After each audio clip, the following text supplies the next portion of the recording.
برای دوام آوردن در راستای یافتن زندگی حقیقی باید با گفتن حقیقت شروع کنیم. بله، واقعا به همان اندازه که فکر میکنید بد است. همه چیز به همان اندازه که فکر میکنید واقعا غلط و عجیب است. اما وقتی از اینجا شروع کنیم میتوانیم کم کم در مورد زندگی سوگوارانه صحبت کنیم. در مورد زندگی درون عشقی که به جا مانده است.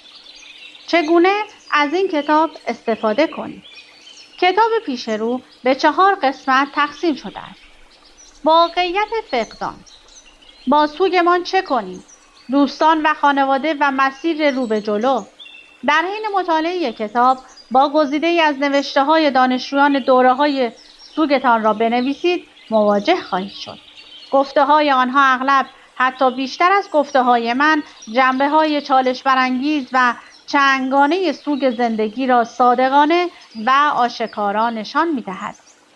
اگرچه کتاب به نوعی به صورت خطی پیش می‌رود، هر جا خواستید به دیگر قسمت‌ها مراجعه کنید. درست مثل سوگ که هیچ روش قطعی و درستی برای بررسی آن وجود ندارد. به خصوص در فقدان تازه وقوع یافته که میزان درک فرد از اطرافش محدودیتی دارد. حتی اگر قبل از فقدان دقت و تمرکز زیادی داشتید، سوگ آنها را به شکل قابل توجهی کاهش می‌دهد و مسائل را به بخش‌های قابل کنترلی تقسیم می‌کند.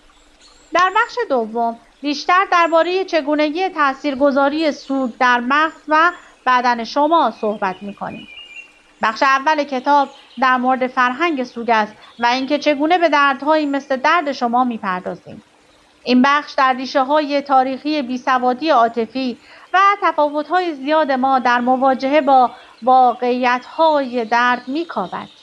این بخش نگاهی بازتر به فقدان می‌اندازد، نگاهی به ظاهر سوگ و عشق وقتی با دید وسیع‌تری بررسی شوند. اگر دنیایتان به تازگی از هم پاشیده است، چرا باید این نگاه بازتر برایتان مهم باشد؟ چرا باید برای دانستن اینکه مردم این دنیا چقدر از نظر عاطفی بی‌سوادند وقت بگذارید؟ خب حق با شماست. درک فرهنگی سوگ در آن روزهای نخست واقعا مهم نیست.